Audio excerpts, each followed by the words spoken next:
வணக்கம் நட்புகளே. நான் உங்கள் சந்தோஷ் குணா.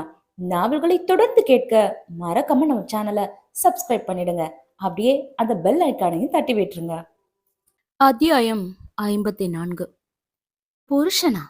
என்ன புத்தி பேதலிச்சுட்டாயடி என்று அவன் முகத்தை பார்த்து கேட்டவள், டிவோர்ஸ் பேப்பர்ல சைன் போட்டு கொடுத்துட்டு கட்ட தாலியையும் காட்டிட்டு இப்போ எங்கேந்து வந்தது இந்த புருஷன்ற உரிமை என்று அவளும் விடாமல் ஆதங்கத்தோடு கேட்க, எஸ், டிவோர்ஸ் பேப்பர்ல சைன் போட்டு கொடுத்தேன் தான். ஆனா என்று இழுத்தவாறே அவள் முகத்தை ஆழ பார்த்தவன், நீ ஏன் இன்னும் அந்த பேப்பர்ஸ கோர்ட்ல ஃபைல் பண்ணாம இருக்க என்றவன் புருவ மத்தியையும் உயர்த்தி கேட்க, அவள் முகத்திலும் இப்போது அதிர்ச்சி ரேகைத்தான். அவள் என்ன கனவா கண்டாள்? இப்படி ஒரு நாள் புருஷன் என்று உரிமை கொண்டாடி கொண்டு அவன் முன்னால் வந்து நிற்பான் என்று. அன்று அவள் இருந்த மனநிலையில் அந்த பத்திரத்தை எங்கு வைத்தாள் என்பது கூட இப்போது அவளுக்கு சுத்தமாக நினைவு இல்லை. அவள் பேச்சற்று மௌனமாய் நிற்க, பின் தேவ்தான், சோ சட்டப்படி இப்போ வரைக்குமே நீயும் நானும் புருஷன் பொண்டாட்டித்தான் என்று அழுத்தம் திருத்தமாக அவள் விழிகளை பார்த்து சொன்னவன், அதுவரையும் பேண்ட் பாக்கெட்டில் வைத்திருந்த மேரேஜ் சர்டிபிகேட்டையும் எடுத்து அவள் முன் நீட்ட, அதிர்த்தவருக்கு இப்போது மயக்கம் வராத குறைத்தான். அந்த திருமணச் சான்றிதழையே இமைக்காமல் அவர் பார்த்திருக்க, அவள் முகத்திற்கு முன் சொடுக்கு போட்டவன், அப்புறம் தாலி கட்டிக்கிட்டு வாழறதெல்லாம் இப்போ அவுட் ஆஃப் ஃபேஷன் ஆகிடுச்சு. உனக்கு வேணா சொல்லு, இப்போ கூட நான் அதை டைப் பண்ண தயார்தான் என்றவன் கேஷுவலாக சொல்ல, அவளுக்கோ அவன் மீது இப்போது கோபம்தான் வந்தது. அந்த கோபத்தின் வெளிப்பாடாய் வாயில் புறத்தை காட்டி அவுட் என்க அவனும் இரு கரங்களையும் பேண்ட் பாக்கெட்டுக்குள் நுழைத்தபடி, முடியாது என்றான் முடிவாய். அதுவரையும் அங்கு நடப்பதையெல்லாம் பார்த்து கொண்டிருந்த ஆத்மனோ, அக்கா, இவனுக்கெல்லாம் பேசி புரிய வைக்க முடியாது என்றவாறே ஸ்லீவை இழுத்து விட்டபடி தேவை நோக்கி சென்றவன் அப்படியே நின்று விட்டான். சோமசுந்தரத்தின் ஆத்மன் என்று அழைப்பாள். அப்பா என்றவாறே அவர் அருகில் சென்றவள், இவங்களங்கிருந்து போக சொல்லுங்கப்பா என்க. அங்கிள் என்றவாறே அவர் அருகில் சென்ற தேவ், அங்கிள், நான் இங்க எந்த பிரச்சனையும் பண்ண வரல. ஒரு மனைவியா அவ என் வீட்டுல 1 இயர் இருந்த மாதிரி ஒரு ஹஸ்பண்டா நான் இங்க 1 இயர் இருக்கணும்னு ஆசைப்படுறான், அவ்வளோதான் என்றவன் சொல்ல, சோமசுந்தரத்திற்குத்தான் இப்போது என்ன சொல்வதென்றே தெரியவில்லை. தன் முன்னால் இருக்கும் இருவரையும் மாறி மாறி அவர் பார்த்திருக்க, அதிர்தாவோ அப்பா நோ என்றாள் விழிகளை உருட்டி. தேவோ அங்கு ப்ளீஸ் என்றான் விழிகளில் கெஞ்சலுடன். இருவரையும் மாறி மாறி பார்த்திருந்த சோமசுந்தரத்திற்கு யார் பக்கம் பரிந்து பேசுவதென்றே தெரியவில்லை. அவனுக்காக பேசினால் நிச்சயம் அவள் கோவப்படுவாள். அதே நேரம் அவன் இங்கு இருந்தால் மட்டுமே அவள் டயட்டை ஒழுங்காக கடைபிடிப்பாள். ஆனால் என்ன சொல்லி அவளை சமாளிப்பது என்றவர் யோசித்துக் கொண்டிருந்த தருணத்தில்தான் ஆத்மன், அக்கா, நீ ஏன் பயப்படுற? 1 இயர் தானே, இருக்கட்டும். இந்த வீட்டு மாப்பிள்ளையா இல்ல, இந்த வீட்டு வேலைக்காரனா என்றவன் கோவத்தில் பற்களை கடித்து கொண்டு சொல்ல, அவன் அவ்வாறு பேசியது சோமசுந்தரத்தையும் இப்போது கோபம் வரத்தான் செய்தது. அதன் வெளிப்பாடாய் ஷட்டாப் ஆத்மன் என்று அவனை அடக்கிய சோமசுந்தரத்தை பார்த்த தேவ் மெல்ல இமைகளை மூடி திறக்க, சோமசுந்தரத்திற்கும் அதன் அர்த்தம் புரியவே செய்தது. இதுதான் சமயம் என்று நினைத்தவர், என்னவோ பண்ணுங்க என்று சொல்லிவிட்டு அங்கிருந்து நகர, அவளுக்குத்தான் சட்டென்று கண்கள் கலங்கிவிட்டது. அதை யாருக்கும் காட்ட விரும்பாதவள் அங்கிருந்து கிளம்பி தன் அறைக்கு செல்ல, அவனை முறைத்தவாறே ஆத்மனும் அங்கிருந்து கிளம்பி இருந்தான். டிக்கியிலிருந்து தன் உடமையை எடுக்க வந்தவனின் கரத்தை பற்றிய தேஜோ, இப்படிலாம் அவமானப்பட்டுதான் நீங்க இருக்கணுமா தேவ்? அவன் சொல்றதுலே தெரியலையா உன்னை இங்க எவ்வளவு டார்ச்சர் பண்ண போறான்னு என்றவன், வா தேவ், நம்ம வீட்டுக்கே போகலாம் என்றதோடு அதுவரையும் பற்றியிருந்த அவள் கரத்தையும் இழுக்க, அவன் பிடியில் இருந்து தன் கரத்தை விலக்கி கொண்ட தேவோ, இங்க என்ன நடந்தாலும் சரி, எனக்கு என் ஆதி கூட இருக்கணும், அவ்வளோதான் என்று உறுதியான குரலில் சொன்னவன், நீ கிளம்பு தேஜ், இனி நீதான் அங்க எல்லாத்தையும் பார்த்துக்கணும் என்று முடிவாக சொல்லி அவனை அனுப்பி வைத்தவன் அதன் பின்தான் தன் உடைமைகளுடன் உள்ளே சென்றான். அவன் வீட்டு பங்களாவை விடவே சிறியதாகத்தான் இருந்தது அவள் வீட்டு பங்களா. இருந்தும் அவனுக்கு பிடித்திருந்தது அவள் இருக்கும் இடம் என்பதால். சுற்றுமுற்றும் பார்த்தபடி நின்றிருந்தவன் அப்போதுதான் அவள் வீட்டு வேலையாட்கள் அவனையே குறுகுறுவென பார்த்து கொண்டிருப்பதை கவனித்தான். திரையுலகில் உச்சம் தொட்டவனை யாருக்குத்தான் அடையாளம் தெரியாது. அனைவரும் அவனை பார்த்தவாறு தங்களுக்குள் முணுமுணுத்துக் கொண்டிருக்க, அவனோ அவர்களை எல்லாம் பார்த்து லேசாக முறுவலித்து மட்டும் வைத்தான். அதே நேரம் ஆத்மன் அறையிலிருந்து வெளிவந்த வேலையாளோ தேவை கார் ஷெட்டிற்கு அழைத்துச் சென்றதோடு, சின்னையா உங்களை இங்கேயே தங்கிக்க சொன்னாரு சார். அப்புறம் என்றவன் பின்னந்தலையை சொரிந்தவாறே நிற்க, அப்புறம் சொல்லுங்க என்றான் ஆவலோடு தேவ். இந்த காரையெல்லாம் உங்களை வாஷ் பண்ண சொன்னாருங்க சார் என்று திணறியபடி சொல்ல, எதிர்பார்த்ததுதான் என்று உள்ளுக்குள் நினைத்து கொண்டவன், சார் உங்க பேர் என்ன என்றவன் கேட்க, அவனின் சாரால் அந்த வேலையாளுக்குத்தான் ஒரு மாதிரியாகி போனது. ரா ரா ராமையா சார் என்றவன் பணிவுடனே சொல்ல, அவன் போலவே இங்க பாருங்க ரா ரா ராமையா சார் என்ற தேவ் சாகவாசமாக அவன் தோள் மீது கை போட, அந்த ராமையாவிற்கு இப்போது மயக்கம் வராத குறைத்தான். நானும் இங்க உங்களை மாதிரி சாதாரண மனுஷன்தான். சோ இந்த சார் மோரெல்லாம் இனி வேண்டாம் என்க. அது எப்படி சார், நீங்க எவ்வளோ பெரிய என்று ஆரம்பித்தவனிடம், இன்னொரு தடவை சார் வந்தது அப்புறம் நானும் உங்களை சார் போட்டு தான் கூப்பிடுவேன் என்றவன் தீர்க்கமாக சொல்ல, அந்த வேலையாலும் வேறு வழியின்றி சரி என்பது போல் தலையை அசைத்துவிட்டு செல்ல, அந்த கார் ஷெட்டை விழிகளாலேயே அளந்தான் தேவ். நடிக்க வருவதற்கு முன் இதைவிட கேவலமான இடங்களில் எல்லாம் தங்கியவனுக்கு இந்த ஷெட்டில் தங்குவது ஒன்றும் அவ்வளவு பெரிய சவாலாகவெல்லாம் இல்லை. அத்தோடும் அவனும் தன் கடந்த காலங்களை எல்லாம் மறக்கவில்லையே. அந்த ஷெட்டில் ஒரு ஓரமாய் இருந்த மேஜை மீது தன் உடைமைகள் அடங்கிய பெட்டியை வைத்தான். பின் இடையில் அணிந்திருந்த ஜீன் பேண்டை முட்டிக்கால் வரை மடக்கிவிட்டு கொண்டவன் ஒவ்வொரு காராக தோட்டம் பகுதிக்கு எடுத்துச் சென்று கழுவ ஆரம்பிக்க, பால்கனியில் நின்றவாறு அவனையேதான் பார்த்து கொண்டிருந்தாள் அதிருதா. அவன் வீட்டில் கூட அவன் கார் கழுவி, ஏன் துடைத்து கூட அவள் பார்த்தது கிடையாது. அப்படிப்பட்டவன் கடமைக்கென்று இல்லாமல் கண்ணும் கருத்துமாக காரை கழுவி கொண்டு இருக்க, அவளுக்குத்தான் மனதின் ஓரம் வலித்தது. பின் நானா இப்படியெல்லாம் கஷ்டப்படச் சொன்னேன் என்று தனக்குத்தானே சொல்லிக் கொண்டவள் அங்கிருந்து நகர்ந்தும் இருந்தாள். வியர்த்து வழிய அங்கிருந்த 4 கார்களையும் அவன் கழுவி முடிப்பதற்கே மணி 1 இருக்க, அதீத வேலை பளுவால் அவனுக்கு பசி வயிற்றை கிள்ள ஆரம்பித்தது. வயிற்றை தடவி கொடுத்தபடியே அவன் உள்ளே நுழைந்த தருணம், டைனிங்கில் சோமசுந்தரம் ஆத்மனும் உண்டு கொண்டிருக்க, அதிருதாவோ 2 வாய்க்கு மேல் அந்த உணவை உண்ண பிடிக்காமல் இடக்கையால் கன்னத்தை தாங்கி பிடித்தபடி தட்டில் கோலம் போட்டுக் கொண்டிருந்தார். டைனிங் அருகில் வந்து நின்ற தேவை முதலில் கவனித்தது ஆத்மன் தான். வேலைக்காரங்களுக்கெல்லாம் சாப்பாடு இங்க இல்ல அங்க என்றவன் சொல்ல, ஆத்மன் என்று பற்களை கடித்தவாறு அவனை அடக்கிய சோமசுந்தரம், நீங்க இங்கேயே சாப்பிடுங்க என்று சொல்லிவிட்டு எழுந்து செல்ல, ஆத்மனுக்கோ தேவின் மீது இன்னும் கோபம்தான் வந்தது. தன்னை முறைத்து பார்க்கும் ஆத்மனை பார்த்து ஒற்றை புருவம் உயர்த்தி மெலிதாக புன்னகைத்த தேவ் மேலும் அவனை வெறுப்பேற்றும் விதமாக இதழ் குவித்து முத்தம் கொடுப்பது போல் செய்ய, அதிருதாவும் அவனையேதான் பார்த்து கொண்டிருந்தாள். அவளுக்கு பக்கத்தில் இருந்த இருக்கை இழுத்து போட்டு அமர்ந்த தேவ் அப்போதுதான் தன்னையே பார்த்து கொண்டிருந்தவளை கவனித்தான். அவளும் அவனை கோபமாய் பார்த்திருக்க, ஏனா உனக்கும் வேணுமா என்று கேட்டவன் அவளை பார்த்து அழகாய் சிரித்தவாறே கண்ணடிக்க, அவன் செயல் அவளுக்கும் எரிச்சலைத்தான் ஏற்படுத்தியது. அவனை முறைத்தவாறே அதுவரையும் கோலம் போட்டு கொண்டிருந்த அந்த தட்டிலேயே விரல் நுனியை கழுவிவிட்டு அவள் எழுந்து செல்லும் அவளையே பார்த்து கொண்டிருந்தான் தேவ்.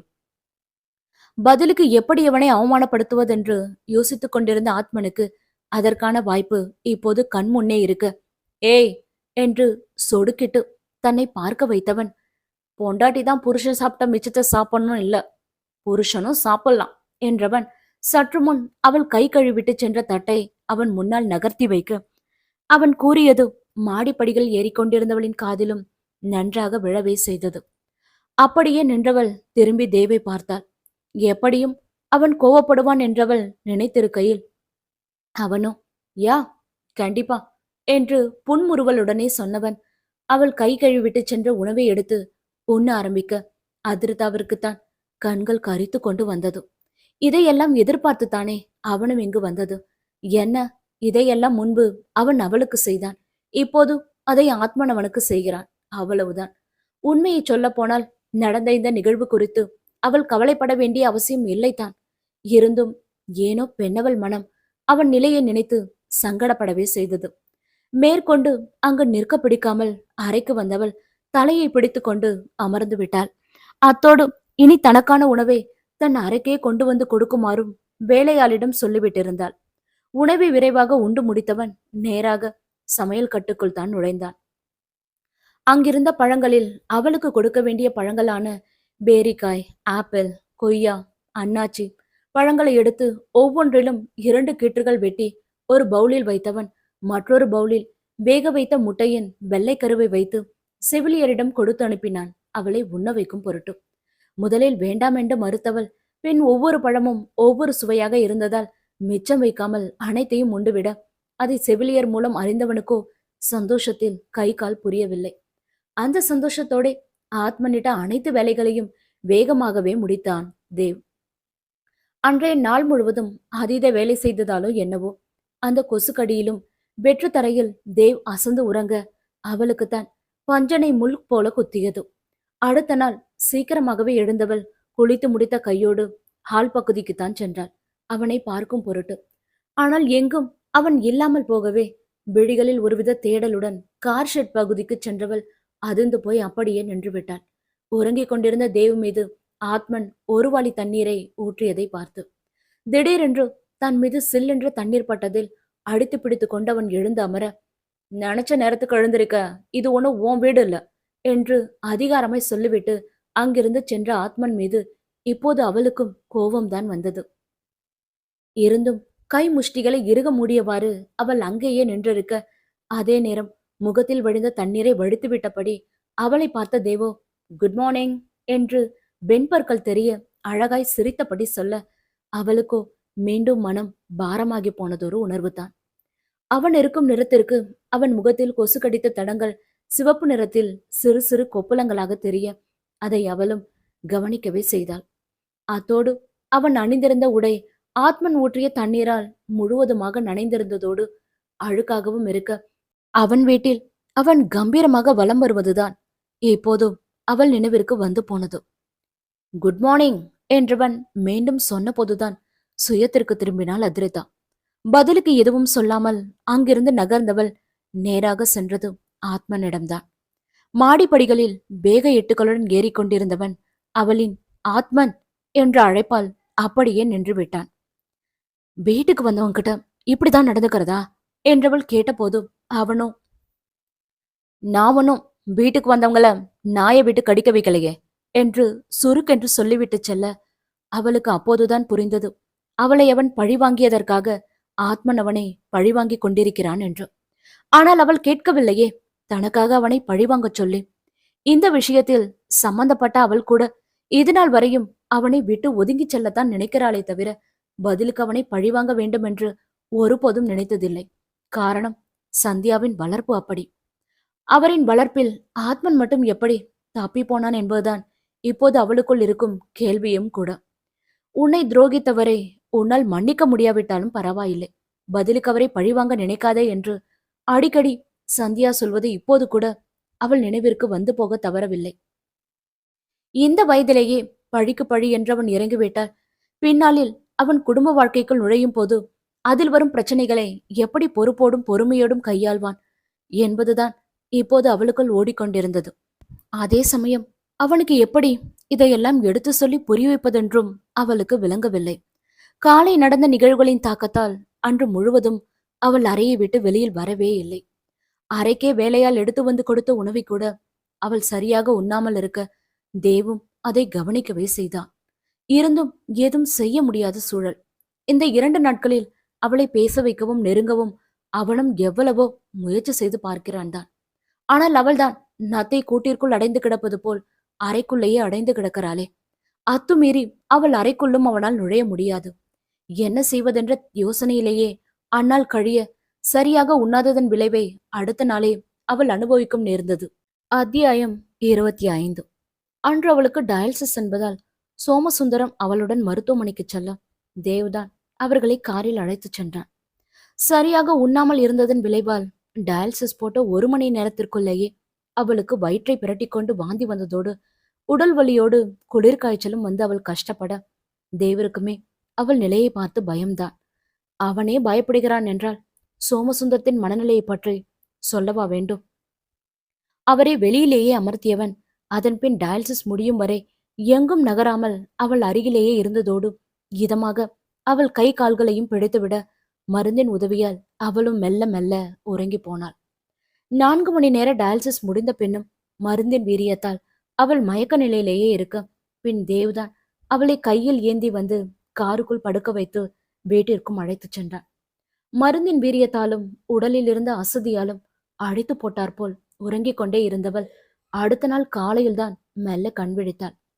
உடல் அசதி தீர வெதுவெதுப்பான நீரில் குளித்துவிட்டு பால்கனிக்கு சென்று நின்றவளின் பார்வை தோட்டத்தில் உள்ள செடிகளுக்கு தண்ணீர் பாய்ச்சி கொண்டிருந்த தேவின் மீதுதான் படிந்தது. அவனை பார்த்த மாத்திரத்திலேயே நேற்று நடந்த நிகழ்வுகள் அனைத்தும் நினைவிற்கு வர அவளும் தோட்டம் பகுதிக்கு சென்றாள். அங்கு வந்தவளை பார்த்து வெண்பற்கள் தெரிய அழகாய் அவன் சிரித்த போது கூட அவள் பதிலுக்கு அவனை பார்த்து சிரிக்கவில்லை. இப்போ பரவாயில்லையா ஆதி என்றவனின் அக்கறை நிறைந்த கேள்விக்கு கூட அவளிடம் மௌனம்தான். மௌனமாய் அவனை தாண்டி சென்றவள் அங்கிருந்த கல் இருக்கையில் அமர தண்ணீரை நிறுத்திவிட்டு அவனும் அவளுக்கு சற்று தள்ளி அமர்ந்தவாறே, உடம்பு இப்ப பரவாயில்லையா ஆதி, சாப்பிட்டியா என்று அக்கறையோடு அவளிடம் அவன் வினவிக் கொண்டிருக்கும் போதுதான் அலுவலகத்திற்கு செல்வதற்காக கிளம்பி வந்த ஆத்மனின் கண்களில் அந்த காட்சி பட்டது. பார்த்த மாத்திரத்திலேயே அவனுக்குள் அப்படி ஒரு கோபம் தேவ் மீது. காரணம், அவளிடம் அவன் பேசுவதையோ அவளை அவன் நெருங்குவதையோ ஆத்மன் துளி கூட விரும்பவில்லை. அந்த கோபத்தோடே அவனை பார்த்து ஏய் என்றவன் கத்த, அவன் சத்தம் கேட்டு அவர்கள் இருவர் மட்டுமல்ல, அங்கிருந்த வேலையாட்கள் கூட ஆத்மனை பார்த்தனர். ஆனால் ஆத்மனோ தேவை பார்த்து என்னை ஆபீஸ்ல டிராப் பண்ணு என்றவன் கார் சாவியையும் அவனை நோக்கி தூக்கி எறிய அந்த சாவி தேவை அடைவதற்கு முன்பே கீழே விழுந்திருந்தது. ஆத்மனின் இந்த செயல் அதிர்தாவை மட்டுமல்ல, அங்கிருந்த அவன் வீட்டு வேலையாட்களை கூட அதிர்ச்சிக்குள்ளாக்கத்தான் செய்தது. ஆனால் தேவோ எப்போதும் போல் இதழ்களில் சிறு புன்னகையை ஏந்தியபடி, அதி நான் போயிட்டு வந்துடுறேன் என்றவன் கீழே விழுந்திருந்த சாவியையும் எடுத்துக்கொண்டு காரை நோக்கி செல்ல, காருக்குள் ஏறிக்கொண்ட ஆத்மனோ சீக்கிரம் என்றான் அவனை அவசரப்படுத்தும் விதமாக. அவர்கள் கார் சென்று மறைவதையே பார்த்திருந்தவளுக்கு இப்போது கண்கள் கலங்கிவிட்டன ஆத்மனின் செயலால். அத்தோடு என்ன இருந்தாலும் வேலையாட்கள் முன்னிலையில் இப்படித்தான் அவனை அவமானப்படுத்த வேண்டுமா என்ற ஆதங்கம் வேறு அவளுக்குள். அதே சமயம் ஏடியா இப்படி என்ற ஆச்சரியம் வேறு அவளுக்குள். ஆம், அன்று தன் தன்மானத்திற்கு ஒரு இழுக்கு என்றான போது யாரை பற்றியும் கவலை கொள்ளாமல் அவளை வலுக்கட்டாயமாக திருமணம் செய்தவனா என்ற ஆத்மனின் அத்தனை அவமானங்களையும் பொறுத்து போகிறான். அவளும் வந்த நாள் முதல் அவனை கவனிக்கத்தானே செய்கிறாள். ஆத்மனின் எல்லை மீறிய வார்த்தைகளாலும் செயல்களாலும் ஒரு நொடி கூட அவன் முகத்தில் சுணக்கத்தையோ இல்லை கோபத்தையோ அவள் பார்த்தது கிடையாது. கோபம் கொள்ள வேண்டிய இடத்தில் கூட அவன் இதழ்களில் வாடாத சிறு புன்னகை மட்டுமே இருந்தது. ஒருவேளை எதுவும் அவனின் கை தேர்ந்த நடிப்பாக இருக்குமோ என்ற சந்தேகமும் அவளுக்குள் எழாமல் இல்லை. எப்படியும் ஆத்மனை அலுவலில் விட்டுவிட்டு வீட்டிற்கு சென்று விடலாம் என்று தேவ் நினைத்திருக்கையில்தான் தன்னுடன் எடுத்து வந்த கோப்புகளை அவன் கையில் கொடுத்த ஆத்மன் தேவையும் தன்னுடனே அலுவலகத்திற்கு அழைத்துச் சென்றான். அவனை வீட்டிற்கு அனுப்ப விருப்பமில்லாததால். முகத்தில் மாஸ்கும் தலையில் கேப்புடனும் இருந்தவனை அங்கு யாராலும் அடையாளம் காண முடியவில்லை. அன்று புதிய பிசினஸ் ஒப்பந்தம் காரணமாக வெளிநாடுகளிலிருந்து கிளைண்ட் வந்திருக்க அலுவலகமே பரபரப்பாகத்தான் இருந்தது. மீட்டிங்கிற்கு ஏற்பாடு செய்வது, கோப்புகளில் கையெழுத்து வாங்குவது, வந்திருக்கும் கிளைண்டிற்கு தங்குவதற்கான இடம் மற்றும் உணவுக்கு ஏற்பாடு செய்வதென்று அனைத்து வேலைகளையும் தேவ் தலையில்தான் கட்டியிருந்தான் ஆத்மன். வேலை நிமித்தமாக உண்ணக்கூட நேரமில்லாமல் தேவ் ஓடிக்கொண்டிருந்தாலும் நடுநடுவே சோமசுந்தரத்திற்கு போன் செய்து அவளை பற்றி விசாரிக்க தவறவில்லை. ஆனால் அதிர்தாதான் அவன் எப்போது வருவான் என்று நொடிக்கு ஒரு தூரம் வாயிலேயே பார்த்து கொண்டிருந்தாள். அன்று அவர்கள் வீட்டிற்கு திரும்பவே இரவு 10 ஆகி இருக்க கார் ஹாரன் சத்தம் கேட்டு அவளும் ஹால் பகுதிக்கு விரைந்து சென்றாள். அவளை பார்த்த ஆத்மனும் அக்கா என்றவாறே அவள் அருகில் சென்றவன் என்னோட ஃபர்ஸ்ட் பிசினஸ் டீல் என்று சந்தோஷ குரலில் சொன்னதோடு அதற்காக கோப்புகளையும் அவளிடம் நீட்ட அவள் விழிகளோ டைனிங்கில் வேக வேகமாக உண்டு கொண்டிருந்த தேவைத்தான் பார்த்தது. வேக வேகமாக அவன் உண்ணும் விதத்திலேயே இன்று முழுவதும் அவன் உண்ணவில்லை என்பது அவளுக்கு புரிய அவள் விழிகள் சட்டென்று கலங்கிவிட்டது. இன்றளவும் பலரின் பசிக்கு உணவளித்து வருபவன் இன்று முழுவதும் உண்ணாமல் இருப்பதற்கு தானும் ஒரு வகையில் காரணமோ என்று இப்போது அவளுக்கு உறுத்தியது. இந்த சந்தோஷ செய்தியை சோமசுந்தரத்திடம் சொல்வதற்காக ஆத்மன் அவர் அறை நோக்கிச் செல்ல, அதிர்தாவோ டைனிங்கை நோக்கிச் சென்றாள். அவன் அருகில் சென்றவள், நீங்க இங்க எவ்வளவு அவமானப்பட்டாலும் சரி, என் மனசு உங்களை ஏத்துக்காதோ என்று அழுத்தம் திருத்தமாக சொன்னவள், பின் இருகரம் கூப்பி, தயவு பண்ணி இங்கிருந்து கிளம்புங்க என்றவள் அவன் பதிலுக்கு கூட காத்திராமல் தன் அறை நோக்கிச் செல்ல, செல்லும் அவளையே பார்த்து கொண்டிருந்தான் தேவ். நடந்த நிகழ்வுகளின் தாக்கத்தால் அன்று இரவு இருவருக்குமே உறக்கம் வரவில்லை. தேவை பழிவாங்குவதாக நினைத்து நாளுக்கு நாள் ஆத்மனின் செயல்கள் எல்லை மீறி போக, அதனால் அதிகம் பாதிக்கப்பட்டது என்னவோ அதிர்தா தான். அன்று அவளுக்கான காலை உணவை எடுத்துச் சென்ற வேலையால் சென்ற வேகத்திலேயே உணவை எடுத்துக்கொண்டு வெளியேற அதை தேவும் கவனிக்கவே செய்தான். இப்படி உண்ணாமல் இருந்தால் அது அவள் உடல் நலத்திற்குத்தான் தீங்கு என்று நினைத்தவன் வேலையாளிடமிருந்து உணவை வாங்கிக் கொண்டு அவனே அவள் அறைக்கு சென்றான், அவளை உண்ண வைக்கும் பொருட்டு. 2 முறை கதவை லேசாக தட்டிவிட்டு அவன் உள்ளே நுழைய, அவனை சற்றும் இங்கு எதிர்பார்த்திராதவள், நீங்க ஏன் இங்க வந்தீங்க என்றாள் எடுத்த எடுப்பிலேயே. நீயே அதை சாப்பாட திருப்பி அனுப்பிட்ட என்று பதிலுக்கு அவன் கேள்வி எழுப்ப, அவளோ எனக்கு பசிக்கல என்றால் எங்கேயோ பார்த்தபடி. ஆனா சாப்பிட்டாதானே அதே மாத்திரை போட முடியும், இப்படி சாப்பிடாம இருந்தா நாளைக்கு டயாலிசிஸ் ரொம்ப கஷ்டமாகிடும் என்றவன் நிதர்சனத்தை சொன்னபோது அவளுக்கோ கோபம்தான் வந்தது. அந்த கஷ்டத்தை நான் தானே அனுபவிக்க போறேன், நீங்க இல்லையே என்று பதிலுக்கு எரிந்து விழுந்தவள், உங்க அக்கறைக்கு ரொம்ப நன்றி என்று இருகரம் கூப்பி கோவத்தோட சொன்னவள், இங்கிருந்து போங்க என்று வாயில் புறத்தை காட்டிச் சொன்ன போதும் அவன் அங்கிருந்து நகரவே இல்லை. அதுவே அவளுக்கு இன்னும் எரிச்சலை ஏற்படுத்த, ஒரு தடவை சொன்னா உங்களுக்கு புரியாதா என்று அவன் முகத்தை பார்த்து கேட்டவள், உங்களை பார்க்கவோ உங்ககிட்ட பேசவோ எனக்கு சுத்தமா விருப்பம் இல்ல, உங்களை பார்த்தாலே எனக்கு இரிட்டேட் ஆகுது என்றால் இப்போது பற்களை கடித்து கொண்டே. அவளையே சில கணங்கள் ஆழ்ந்து பார்த்திருந்தவன், நிஜமாலுமே என்னை பார்க்க உனக்கு இரிட்டேட்டிங்கா தான் இருக்கா என்க, ஆமாம் என்பது போல் சர்வம் நிச்சயமாய் தலையை அசைத்தாள் அவள்.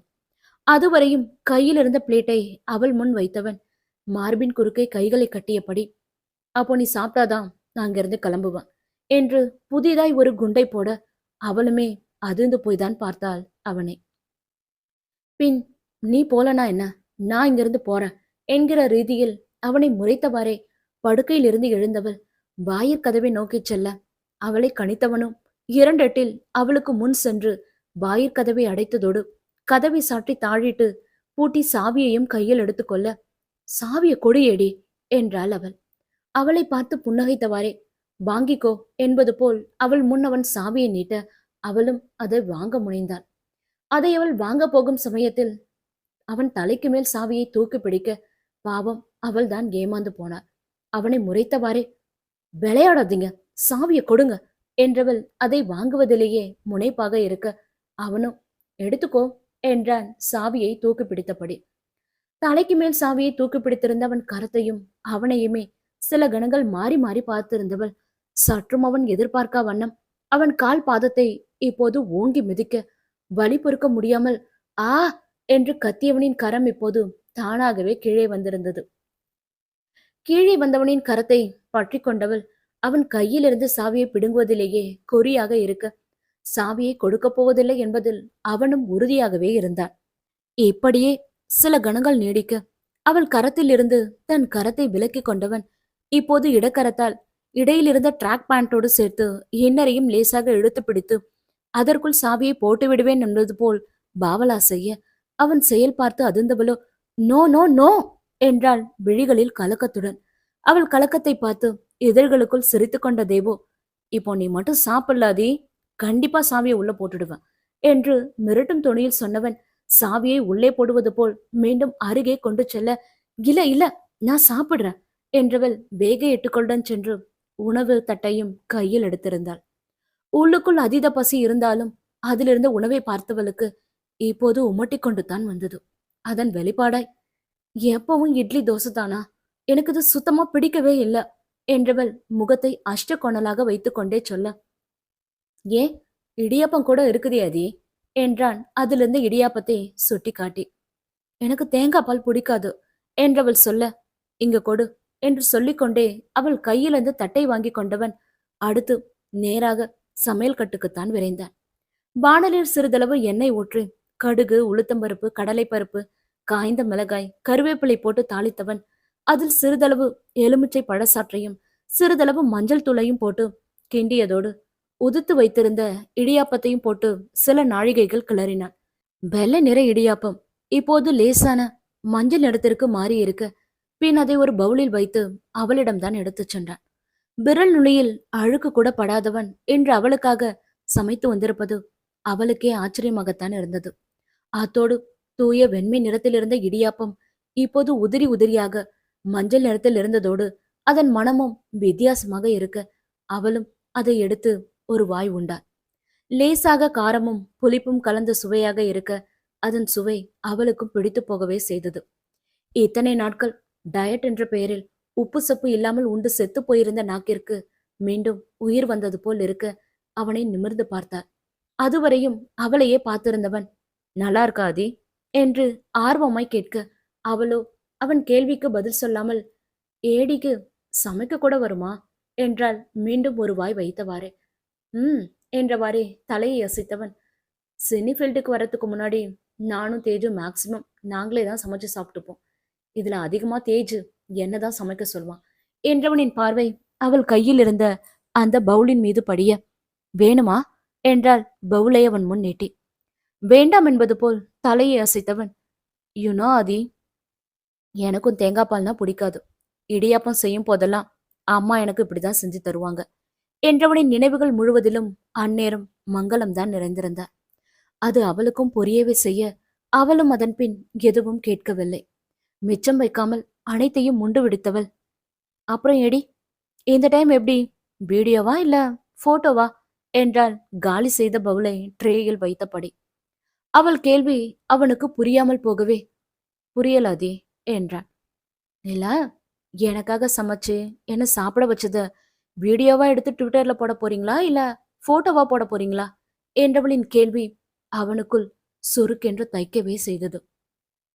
இருந்தும் அதை வெளிக்காட்டிக் கொள்ளாமல் அவள் உண்ண வேண்டிய மருந்து மாத்திரைகளை எடுத்து வந்து அவளிடம் அவன் கொடுக்க, அதை வாங்கி கொண்டவளோ, கேமரா எங்க வச்சிருக்க, இங்கேயா இல்ல அங்கேயா என்றவள் ஆங்காங்கே வைக்கப்பட்டிருந்த ஃப்ளவர் வாஷை சுட்டிக்காட்டி கேட்க, இப்போதும் அவனிடம் மெல்லிய புன்னகை கலந்த மௌனம்தான்.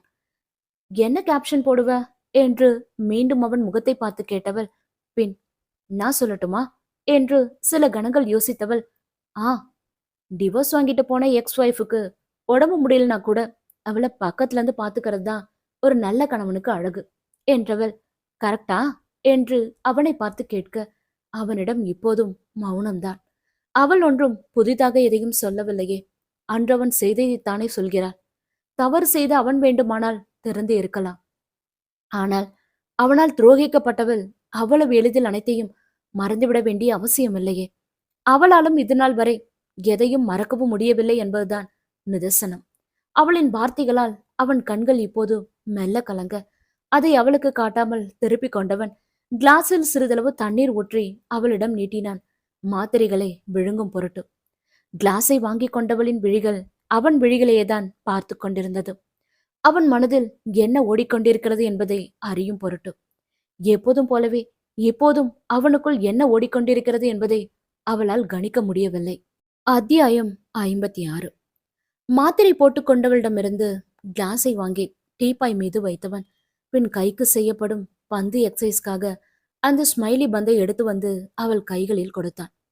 அதுவரையும் அவனையே ஆழ பார்த்திருந்தவள், ஏடிக்கு கோபம் வராதா என்றாள் கேள்வியாய் அவனை பார்த்து.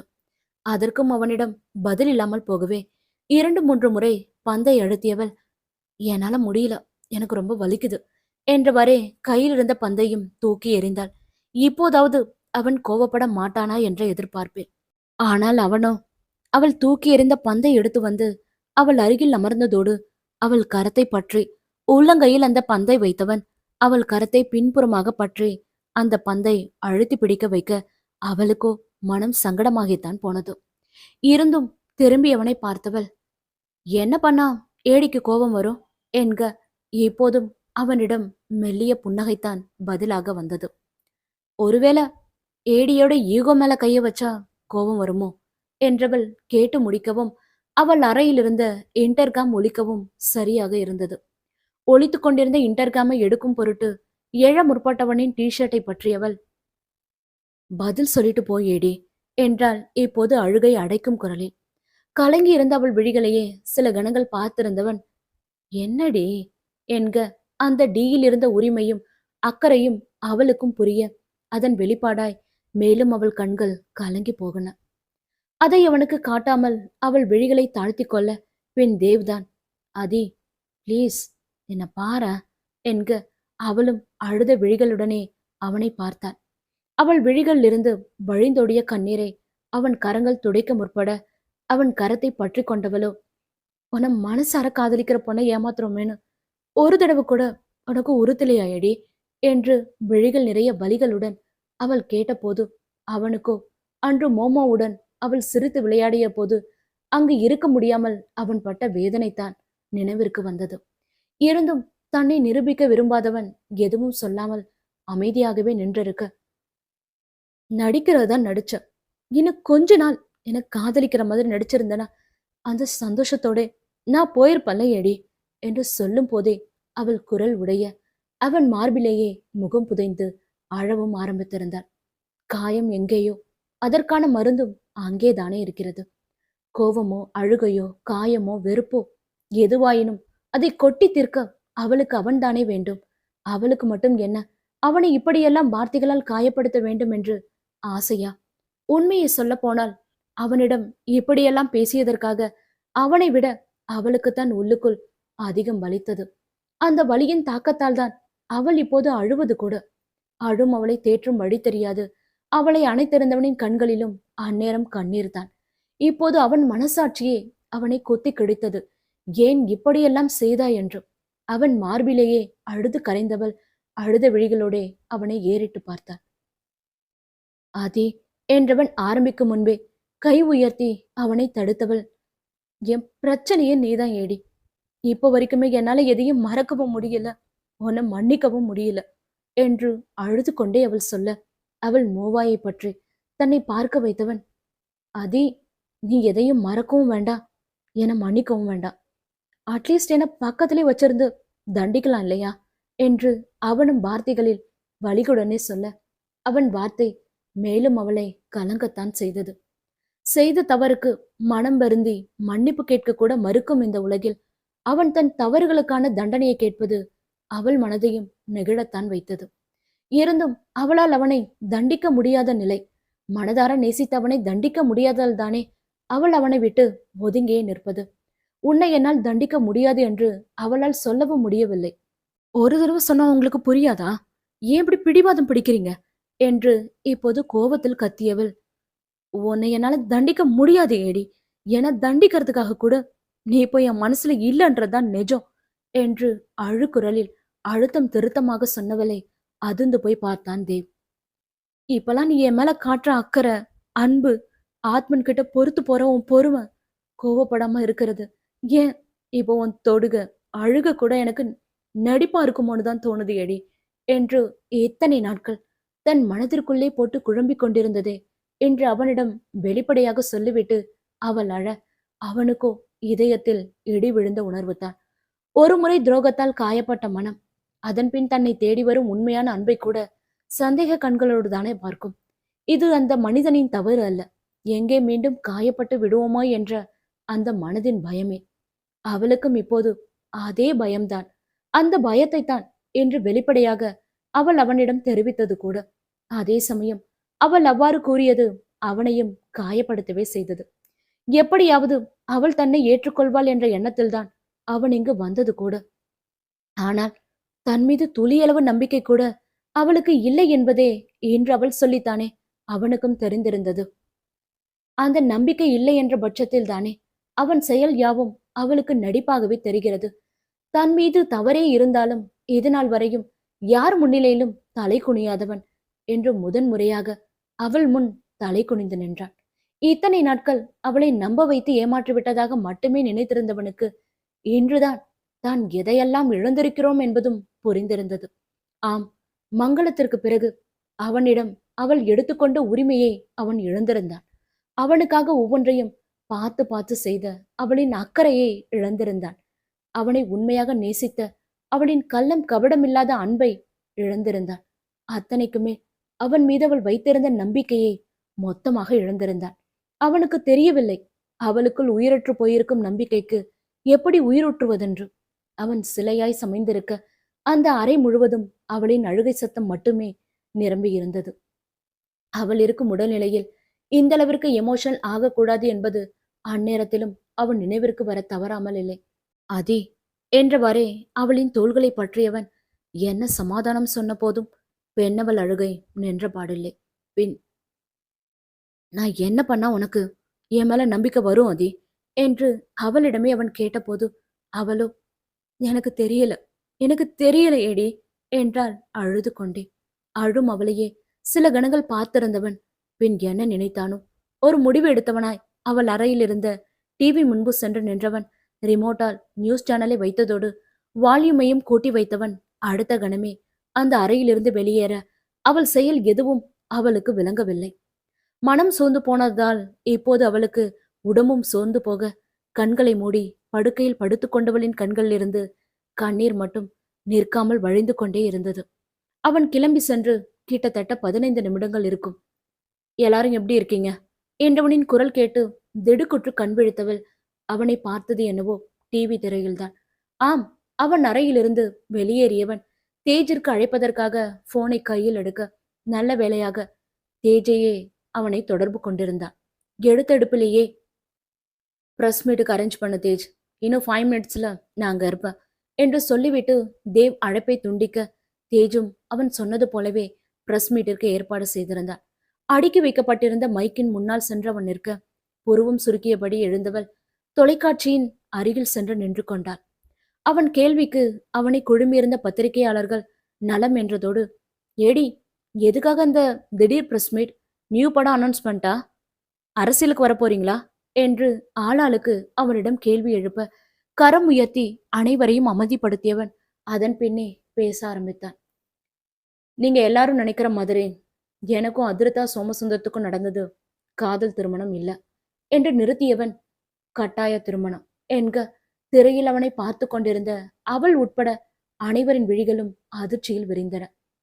எஸ், நான் என்னோட சுயநலத்துக்காக அவங்கள மிரட்டி கட்டாயப்படுத்தி கல்யாணம் பண்ணிக்கிட்டேன் என்றவன் அதற்கான காரணத்தையும் சொல்ல ஆயத்தமானான்.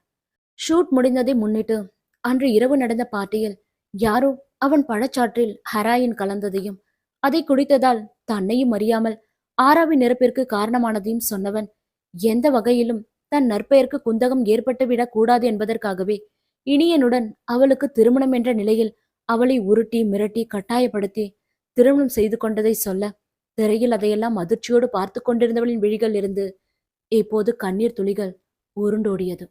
அத்தோடு நில்லாமல் அவளை பழிவாங்குவதற்காகவே காதலித்தது போல் நடித்ததாகவும் அவளுக்கு விவாகரத்து கொடுத்தது கூட நான் தான் என்ற உண்மையையும் அவன் சொல்ல அனைத்தையும் லைவில் பார்த்து கொண்டிருந்தவர்களுக்கும் அவன் மீது இப்போது கோபம்தான் வந்தது.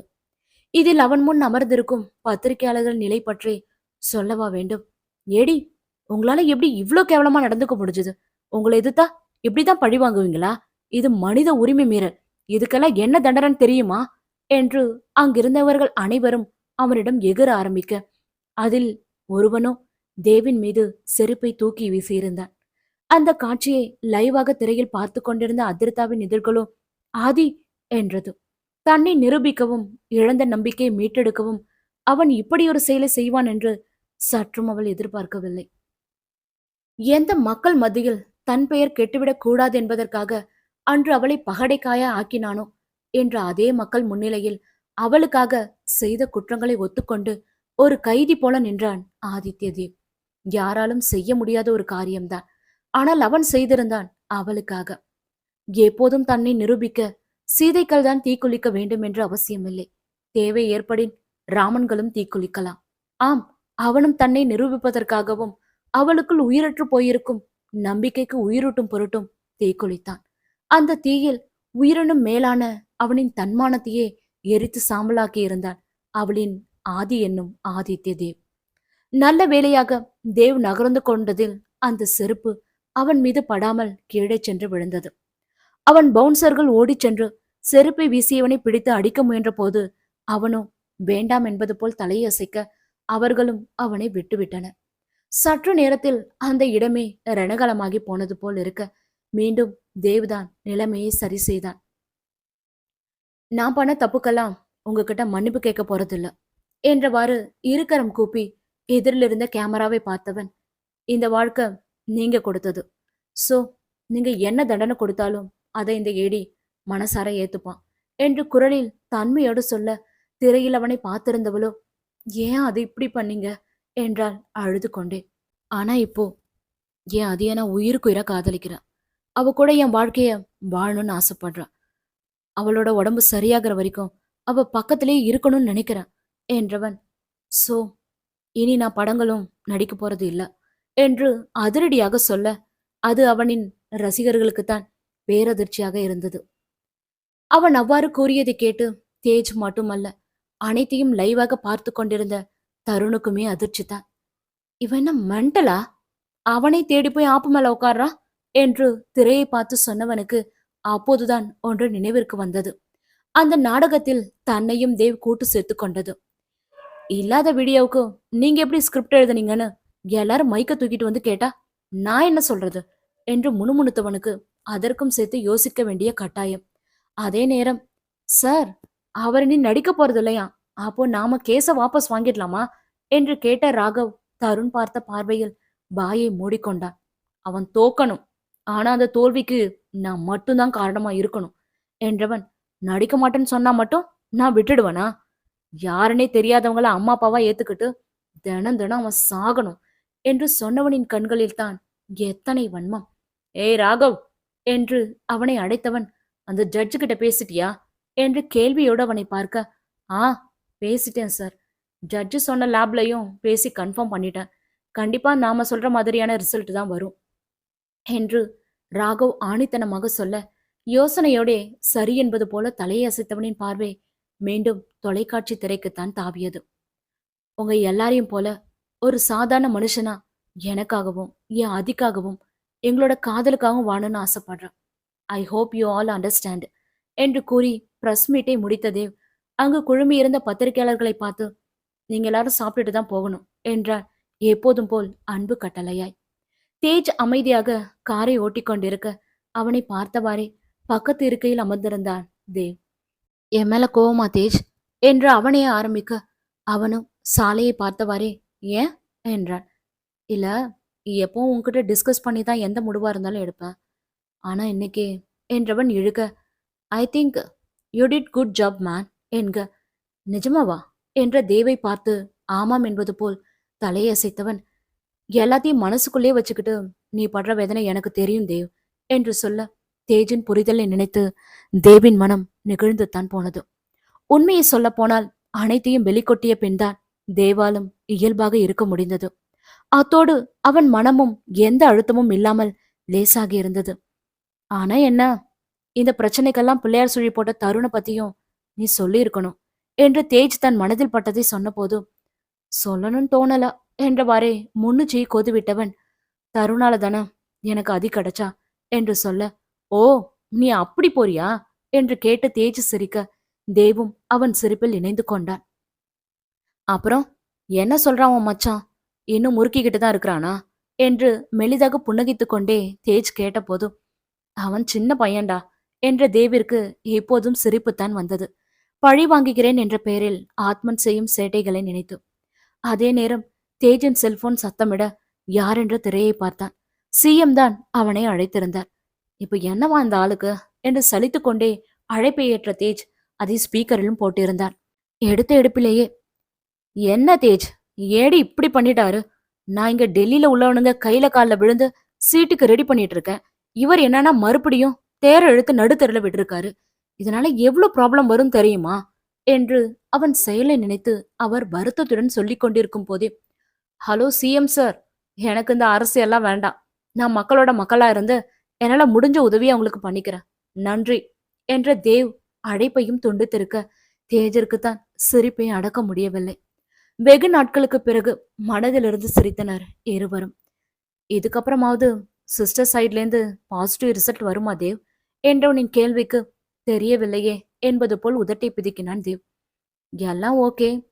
ஆனா அந்த செருப்ப தூக்கி போட்டவனா என்றவன் கோவத்தில் மீத வார்த்தையை வாய்க்குள்ளேயே மென்று விழுங்க அவன் தோலை தொட்டு விடு தேஜ் என்ற தேவின் மனமாற்றத்தை நினைத்து ஆச்சரியப்பட்டுத்தான் போனான் தேஜ். மேற்கொண்டு இருவரும் உரையாடி கொண்டிருக்கும் போதுதான் தேஜிற்கு தான் எதற்காக அவனுக்கு போன் செய்தோம் என்பதே நினைவிற்கு வந்தது. ஹே தேவ், சொல்ல மறந்துட்டேன். ஆர்கன் புரோக்கர் போன் பண்ணியிருந்தான் என்க.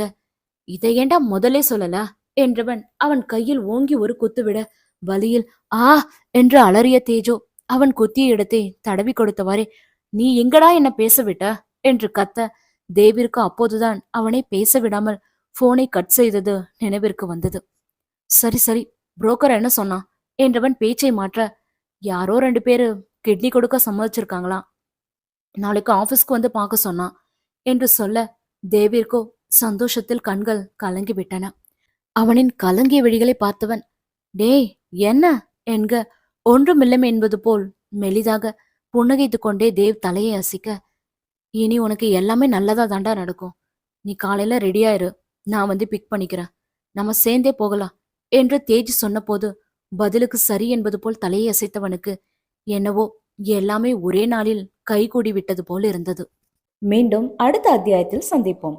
இந்த நாவல் உங்களுக்கு பிடிச்சிருந்தா லைக் பண்ணுங்க, உங்களோட ஃப்ரெண்ட்ஸ் அண்ட் ஃபேமிலிகளுக்கு ஷேர் பண்ணுங்க, உங்களோட நிறை குறைகளை மறக்காம எனக்கு கமெண்ட் பண்ணிடுங்க.